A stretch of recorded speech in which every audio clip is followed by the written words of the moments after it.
MIM है। 2015 में 16 अगस्त को जब बैरिस्टर असदुद्दीन ओवैसी साहब ने नींव रखी तो लोग तब अख्तर उल ईमान साहब और इंजीनियर आफ्ताब साहब और इश्तियाक साहब और पूरी टीम कंधा से कंधा मिलाकर लोग चलता था। कल तक लोग दिल्ली में जाते थे टिकट के लिए, पटना में जाते थे टिकट के लिए। आपका बेटा, आपका भाई, आपका अख्तर उल ईमान ने रुख बदल दिया और आज सीमांचल किशनगंज में लोग को आना पड़ रहा है टिकट के लिए, यहाँ पर इस चौखट पे आना पड़ रहा है। इसी को क़यादत कहते हैं, इसी को बैरिस्टर असदुद्दीन ओवैसी साहब की लीडरशिप करते हैं। चाहे आप राजद में रहे हो, चाहे कांग्रेस में रहे हो, लोजपा में रहे हो, माले में रहे हो, एनसीपी में रहे हो, 10 साल, 5 साल, 8 साल तक, 11 साल बाद इस बात का एहसास हो गया कि एमआईएम ये बिहार और सीमांचल की एक पार्टी है जो हर तबके की बात करती है और सीमांचल के मजदूरों की आवाज है और उस आवाज का इमाम है, उसका नाम अख्तर उल ईमान है, अख्तर उल ईमान है, अख्तर उल ईमान है। अपनी क़यादत को पहचानिए। हम लोग 2020 से लेकर 25 तक 5 साल असेंबली में रहे। मुझे फख्र है कि अख्तर उल ईमान साहब के साथ काम किया और अमोर के लोग यहाँ पर आए हैं।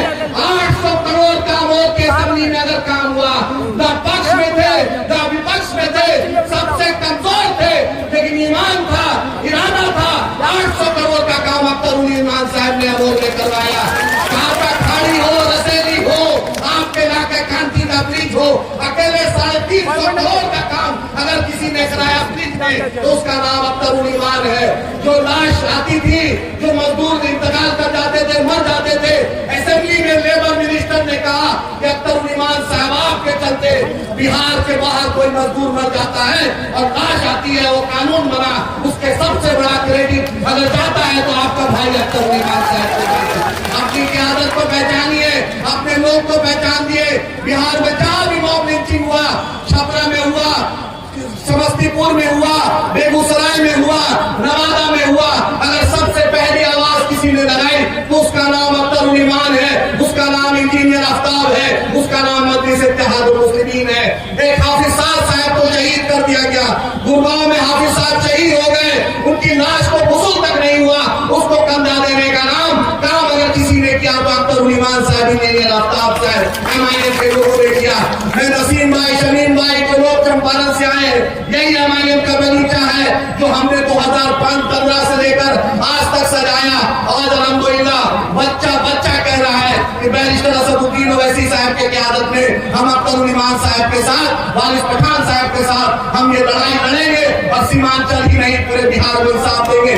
वारिस साहब, मैं शुक्रगुजार हूँ, एक दावत पर आप इस सरजमी पर आए। आप 2015 में भी चंचल वोटर आए थे, आपने कैंपेन किया था, क्योंकि फख्र होता है तेलंगाना आंध्रा के बाद पहला एमएलए कोई बना, पहला मध्य बुझाए तो सबसे बुलंद आवाज में उसका नाम वारिस पठान है, उसका नाम वारिस पठान है, जो आपका नेशनल स्पोर्ट्स पर्सन है।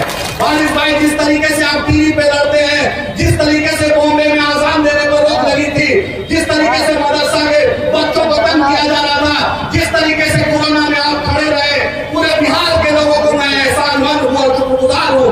आपने एक फोन किया, महाराष्ट्र में चाहे भिवंडी हो, ठाणे हो, कल्याण हो, पुणे हो, औरंगाबाद हो, वारिस साहब ने आपने ईमानदारी से लोगों को मदद की।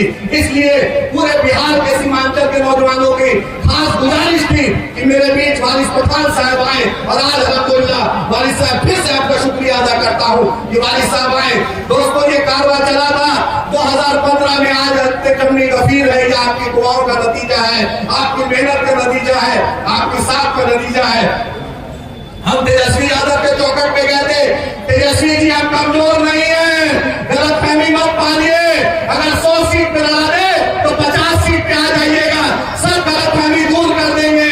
क्योंकि आज नौजवान जान गया है, 2005 में जब आपके पिताजी को स्वर्गीय रामविलास पासवान जी ने बोला था किसी मुस्लिम मुख्यमंत्री बना दीजिए, तो आपने नीतीश कुमार को, भाजपा को सत्ता दे दी, लेकिन आपने मुस्लिम मुख्यमंत्री बनने नहीं दिया।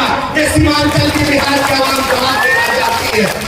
लालू जी, वो दिन भी लोग आज जान गया है, जब 1990 में आपने सरकार बनाई थी तो 34 बीजेपी के एमएलए के समर्थन से, भाजपा के समर्थन से पहली बार अगर कोई मुख्यमंत्री लालू जी बने थे तो वो भाजपा के एमएलए के समर्थन से बने थे।